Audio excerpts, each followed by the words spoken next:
Irmãos, começamos semana passada uma série de estudo no livro de Atos dos Apóstolos, tá bom?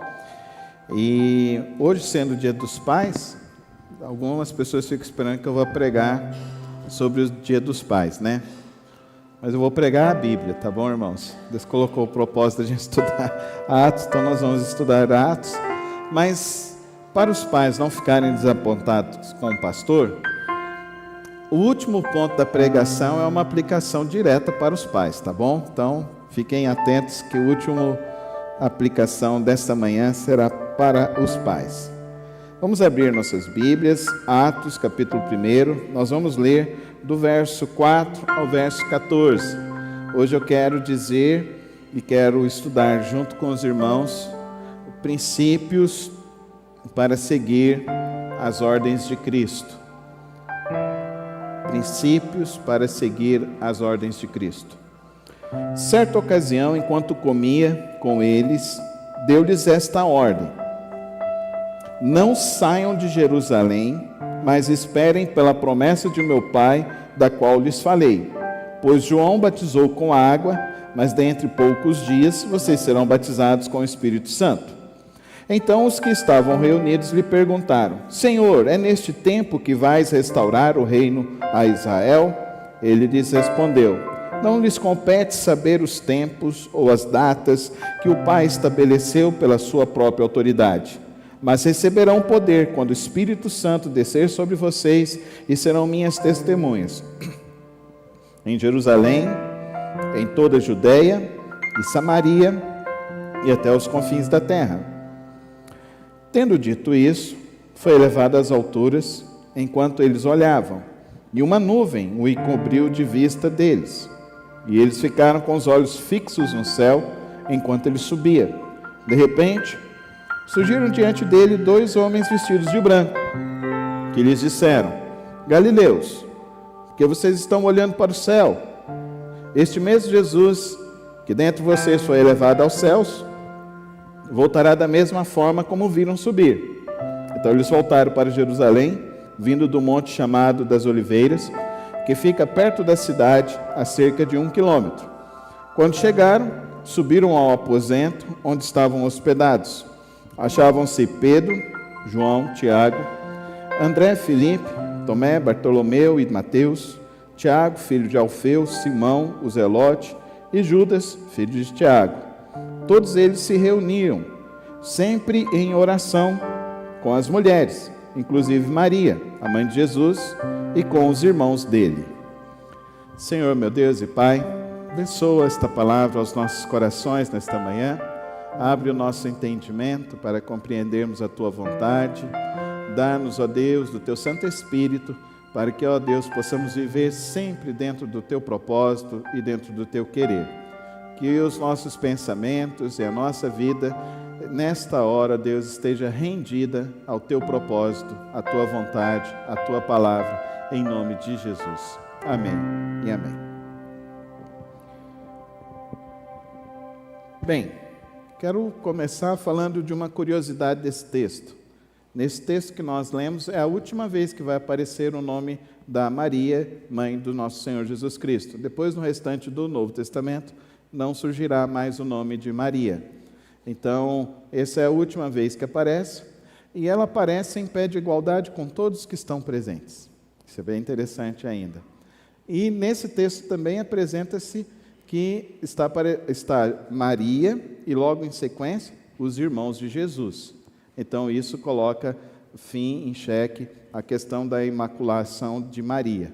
Então o texto nos diz essa curiosidade bem clara, que eu acho que é bem interessante nós começarmos nessa manhã refletindo e compreendendo que após a ressurreição do nosso Senhor Jesus Cristo, Maria é colocada como uma pessoa igual, como um discípulo de Cristo Jesus.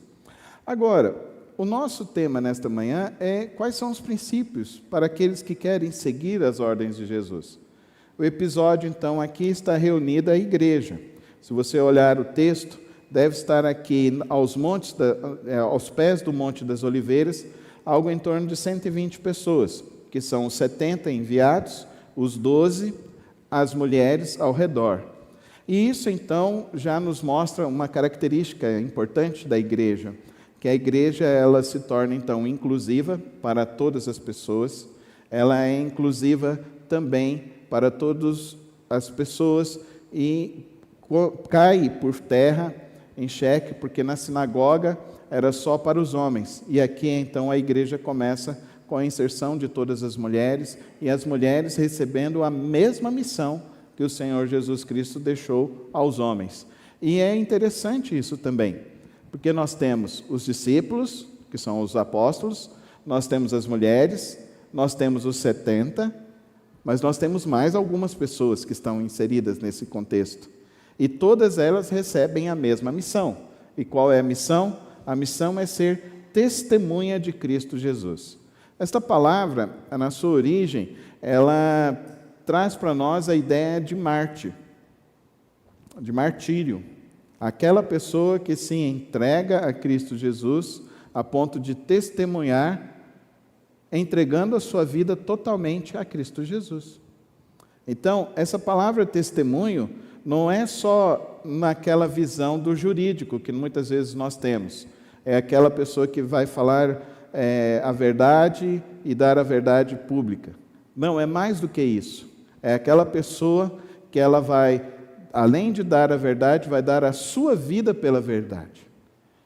E aí, queridos irmãos, é uma realidade sobre a vida cristã, que muitas pessoas acreditam que andar com Cristo Jesus é um caminho de religião, e não é.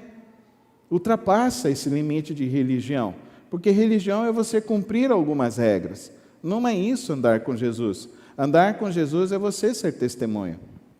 Quero usar esse como exemplo, a ideia do casamento. Quando as pessoas se casam, então elas mudam o seu estado civil, deixam de ser solteiras para se tornar casadas. E isso tem implicações jurídicas, pessoais, emocionais, familiares, e assim também quando nós nos convertemos a Cristo Jesus. Muda o nosso status de vida. Agora nós somos discípulos de Jesus. Então, o apóstolo Paulo vai nos falar lá em Gálatas e depois em Colossenses e terminando em Tessalonicenses que nós somos agora concidadãos dos céus. Então nós somos agora, além de ser discípulos, nós somos embaixadores de Cristo Jesus. Então nós somos um exemplo que precisa ser um exemplo vivo de Cristo Jesus. Não pode ser um mero exemplo numa caricatura, uma roupa que eu visto, um trejeito que eu tenho, uma maneira que eu falo. Não, é uma mudança de vida. Assim como você, antes de ser casado, você era no estado civil solteiro, e significa o seguinte, quando você é no estado civil solteiro, você só tem responsabilidade com você. Agora, quando você está no estado civil casado, você tem responsabilidade com você e com a sua esposa. E se tiver filhos, você tem responsabilidade, e agora pelas leis brasileiras, a guarda é compartilhada, então você tem responsabilidades iguais de ser pai e de ser mãe, é igual, não tem mudança. Então essa palavra testemunho que Jesus está dizendo para os seus discípulos, é justamente sobre isso, é uma mudança. Ele está então homologando agora a igreja, de que ela agora vai se tornar seguidora de Cristo Jesus. E qual vai ser o requisito disso? Porque no casamento, você faz uma cerimônia, você vai no cartório, e você coloca uma aliança e você diz, agora estou casado. Até quem não quer dizer isso, achei até interessante que eu fui fazer um casamento num cartório, um dia desses, e estava acontecendo um casamento de pessoas do mesmo gênero lá. E aí achei interessante aquilo lá, porque também eles colocaram as alianças também. Então é interessante, né? Querem ser o que Cristo falou, mas vivendo da maneira errada. E agora, Jesus está dizendo para nós, que nós vamos ser testemunhas, vamos ser mártires. Está mudando o nosso estado de vida. O nosso estado de vida agora é um compromisso com Cristo, é um compromisso com o Evangelho, é um compromisso com a palavra que Ele nos deixou. Ser minhas testemunhas aonde? Em todos os lugares. Jerusalém, Judeia, Samaria e até os confins da terra. Então, em todos os lugares. Mas o que é necessário para ser essa testemunha? É necessário o quê? Que você se converta. Aí você vai receber o Espírito Santo da promessa. E aqui ele usa o exemplo de João Batista, que saiu pregando e falava, arrependei-vos. Arrependei-vos e sejam batizados para herdar o reino dos céus, para herdar a vida eterna. E Jesus foi lá e se batizou nas águas. E eu não tenho dificuldade nenhuma, porque eu gosto de ler a Bíblia e entender a Bíblia, que a melhor maneira de você entender a Bíblia é você ler e entender. É bem simples. A interpretação bíblica, você não precisa igual leis, né, as leis do Brasil. Não sei se você já pegou e já leu a Constituição brasileira, mas tem alguns artigos lá que você fala assim, o que eles estão tentando dizer com isso? Porque eles escrevem uma lei que é tão complicada de você entender que qualquer um pode colocar o que entender dentro da lei. Então aí você não tem lei. É isso que é a lei brasileira, isso que é a Constituição brasileira. Por isso que a gente tem essa confusão de vida social, porque a lei brasileira é assim, você lê e não consegue entender. Aí eles falam assim agora, né, que tem a livre interpretação do jurídico. Então é assim que é feito. Agora o triste é que esse modelo está sendo trazido para a igreja. E aí é o problema, porque a Bíblia não se interpreta assim. A Bíblia não se interpreta assim. A Bíblia, se você quer interpretá-la, você lê e você consegue compreender. Ela é clara, ela é simples, ela é objetiva. Ela não é como a maioria dos pastores liberais querem nos dizer. Cada um tem a sua interpretação da Bíblia. Não é assim, querido irmão. A Bíblia ela foi escrita de uma maneira extremamente didática, que o nosso Deus quer falar com qualquer pessoa, em qualquer tempo, em qualquer cultura, em qualquer lugar do mundo. E ela foi escrita com a inspiração bíblica, vinda de Deus, para que ao você ler, você entenda e tome a decisão. É muito simples isso. É muito claro. Por isso, então, que a gente tem que tomar muito cuidado com essas pessoas que ficam com essas conversinhas, esses tipos de pregadores que ficam com essas conversinhas de que cada um tem uma interpretação da Bíblia. Não é assim. A Bíblia é muito simples, irmãos. Está dizendo aqui para nós que nós devemos ser testemunha. Então, a primeira coisa que vem na sua cabeça é: ser testemunha é igual lá diante do juiz, não pode mentir, não é verdade? A primeira ideia que a gente tem. Agora, aqui no grego, a ideia é um pouco mais profunda além dessa. Porque se você mentir perante o juiz, você está cometendo um perjúrio. E o perjúrio é crime, é pena, que você pode ser preso de 3 a 6 anos. Olha que coisa. Se você mentir perante o juiz, então você vai sofrer uma penalidade. E aqui o testemunho é: agora você mudou de estado. Agora a sua vida é ao ponto de você se entregar por Cristo Jesus. É a mesma coisa do casamento. Então você se casa com a pessoa na riqueza ou na pobreza, na saúde ou na doença, até que as mortes nos separe. Então agora ele está dizendo o seguinte, que agora você é um mártir por Cristo. A sua vida agora, o que é mais importante na sua vida é Cristo Jesus. E olha que coisa impressionante é isso. Essa mensagem foi tão poderosa na vida desses homens, dessas mulheres, que eles se sacrificaram por Cristo Jesus. Nós vamos chegar lá no capítulo 6 e nós vamos ver o martírio então de Estevão. E aquele martírio teve um propósito, de tocar o coração do apóstolo Paulo. E o que vai acontecer então depois com o apóstolo Paulo? O martírio de Estevão, por volta do ano 39. O que vai acontecer com o apóstolo Paulo? Ano 67, o apóstolo Paulo morto, enforcado em Roma. Novamente, ele viu o martírio do primeiro mártir e depois ele vai sofrer o martírio, porque ele decidiu então compreender a palavra de Deus de uma maneira simples e clara. Então, querido irmão e querida irmã, que nós saibamos interpretar a palavra de Deus pela palavra de Deus. Esse é um princípio muito importante para mim e para você, que queremos seguir a Cristo Jesus, que queremos ser discípulos de Cristo Jesus. Então você não precisa nem mesmo de um pastor para te ensinar a ler a Bíblia. Você precisa apenas saber um pouco de português, pelo menos até a 4ª série primária, que é o que a minha mãe teve, a 4ª série primária. E ela nunca teve dificuldade para interpretar a Bíblia. E ela interpretava a Bíblia e falava para qualquer pessoa da Bíblia, e falava inclusive para os doutores. Achei tão engraçado um médico. Fomos visitar a irmã Vanderlina essa semana, né? E a irmã Vanderlina fez a cirurgia e ela estava encantada com o médico, porque o médico tratou ela como se fosse a mãezinha dele, com tanto carinho. E ela fez um crochê, colocou lá, doutor Divino, e entregou: olha, você salvou a minha vida, como Cristo Jesus salvou a minha vida. Dá para você entender o que é ser testemunha, irmão? Ser testemunha é você dar o seu testemunho de Cristo. É simples. E a palavra de Deus nos chama para que nós testemunhemos da palavra dele, da palavra de Deus.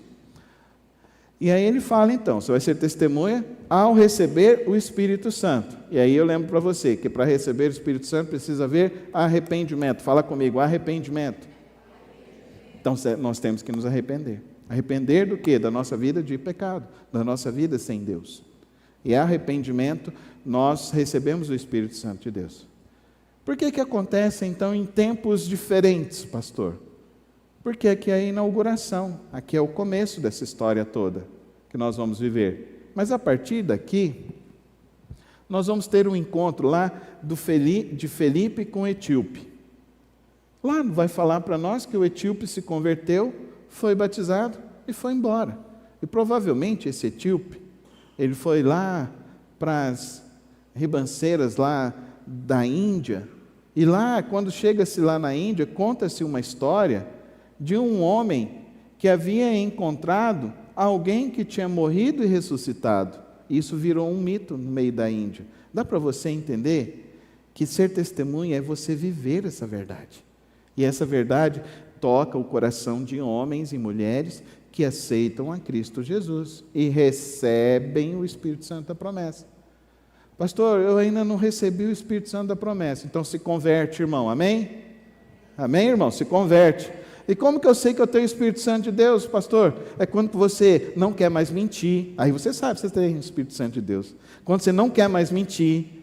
Aí quando você sabe quando você faz alguma coisa errada e você fala assim, fica aquela vozinha falando lá dentro de você assim, você devia ter feito assim, você não devia ter feito assim, você não devia ter falado isso para sua esposa, não devia ter falado isso para seu irmão, sabe, essa vozinha assim, é o Espírito Santo. Você não precisa de muito teste para saber se é o Espírito Santo. Por isso que eu não sou pentecostal, e nem neopentecostal, graças a Deus, amém, irmãos? Porque para ser pentecostal e neopentecostal tem que ter mais evidência, tem que ter mais prova. Eu não, a palavra de Deus diz para mim, é muito simples. Receba Cristo Jesus por meio do arrependimento e receba o poder do Espírito.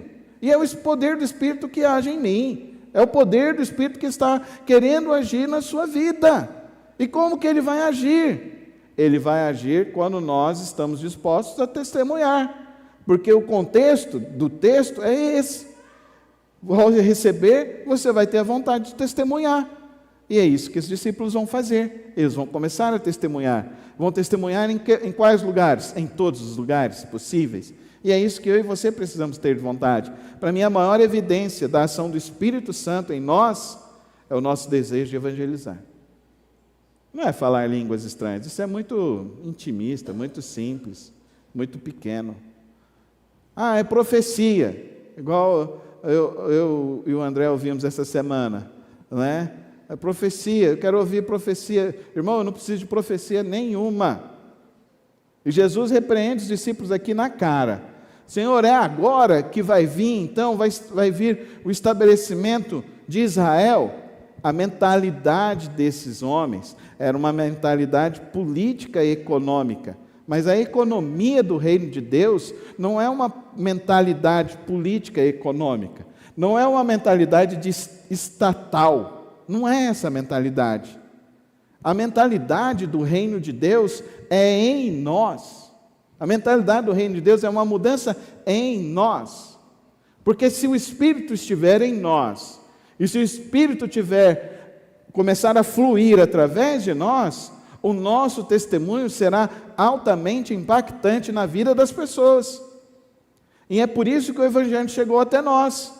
Porque o Evangelho tocou o coração, tocou vidas, e fez com que essas pessoas testemunhassem de Cristo, até chegar a nós. E aqui então Jesus repreende os discípulos, achando então que é uma mudança política e estatal. Não é isso, querido irmão. A visão do reino de Deus não é essa.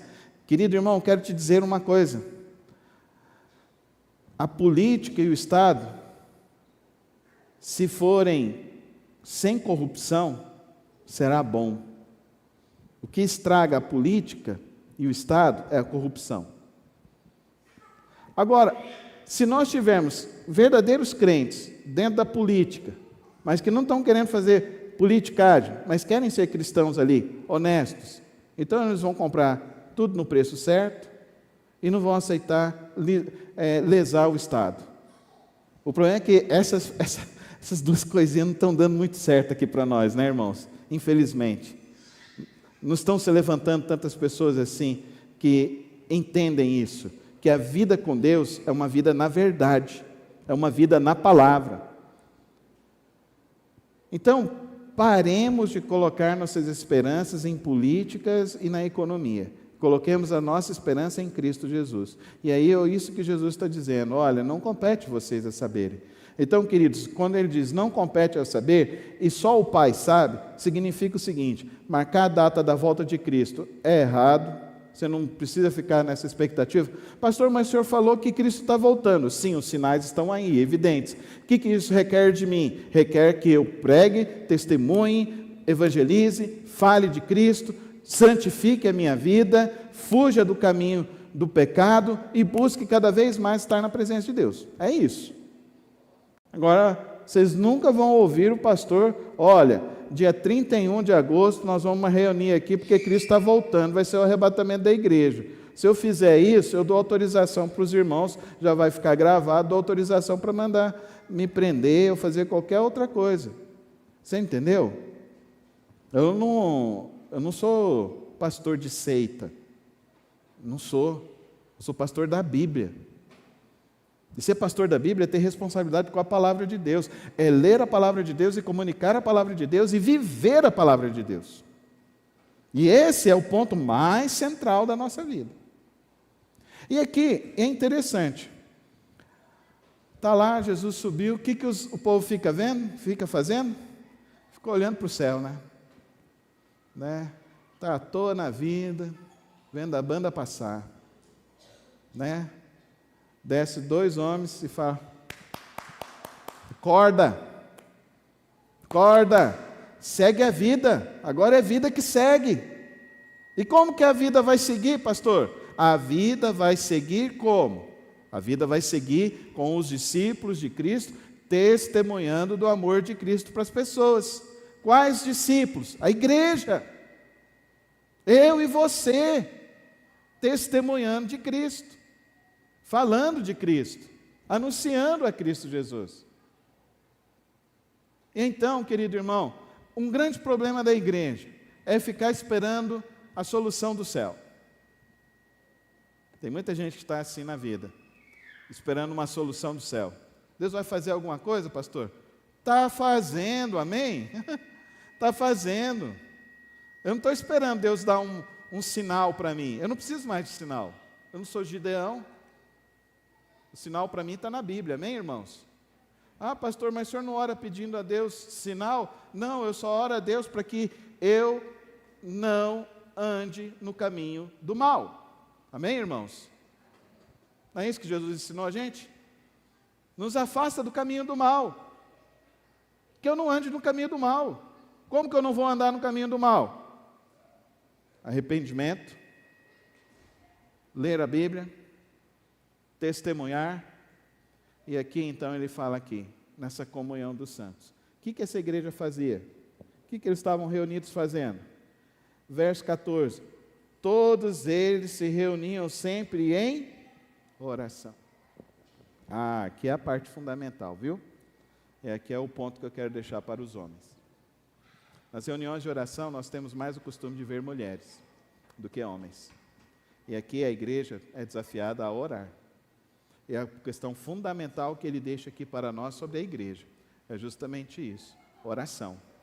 Eu quero dizer, as mulheres oram, e a palavra de Deus vai dizer para nós que os homens não devem atrapalhar o ministério das mulheres. E muitas coisas acontecem porque as mulheres estão orando. Mas eu quero dizer para você, homem, se os homens começarem a orar, as mudanças serão ainda maiores na sua vida, na sua casa, na sua família e nessa sociedade corrupta. Nós precisamos de homens de oração. Nós precisamos de homens que realmente estejam dispostos a fazer a vontade de Deus, a cumprir as ordens de Deus. Nós precisamos de uma igreja que esteja disposta a cumprir a vontade de Deus.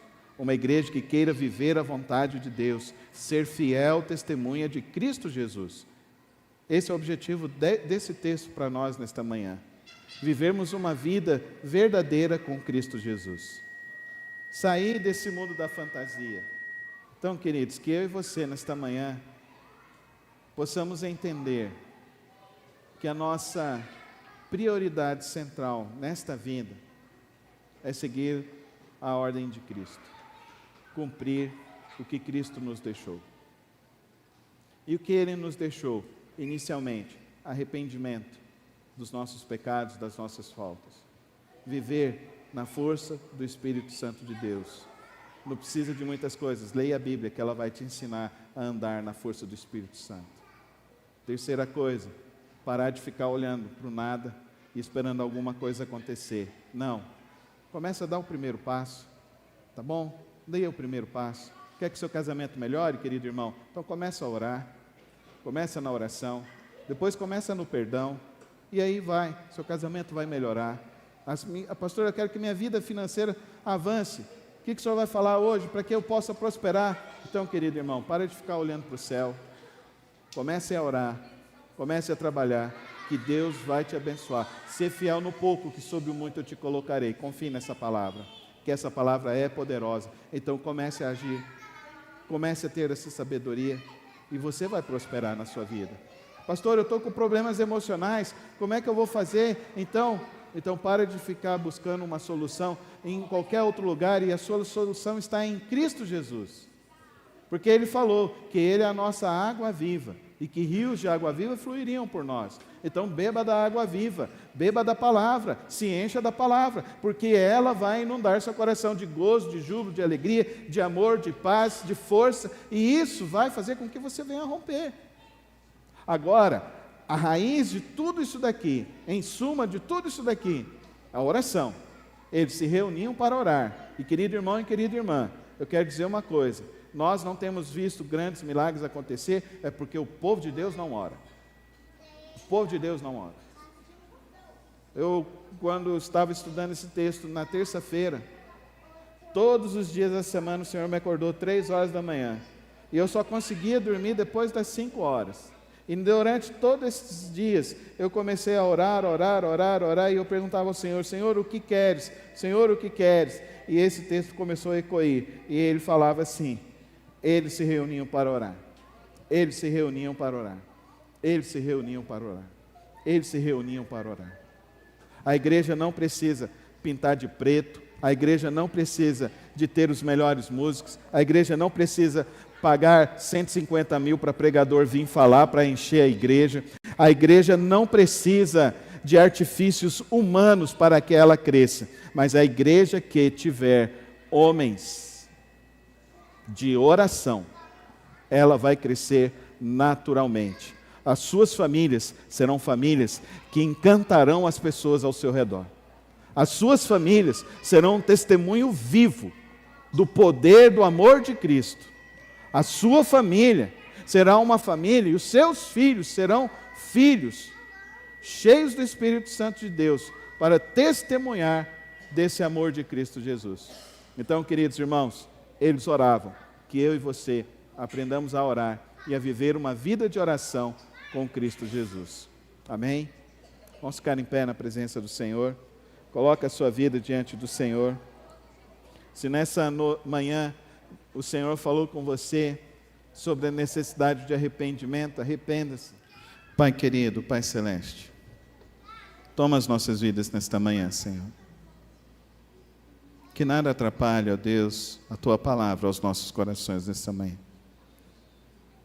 Pai querido, Pai celeste, que o Senhor possa, ó Deus, nos dar sempre a Tua direção.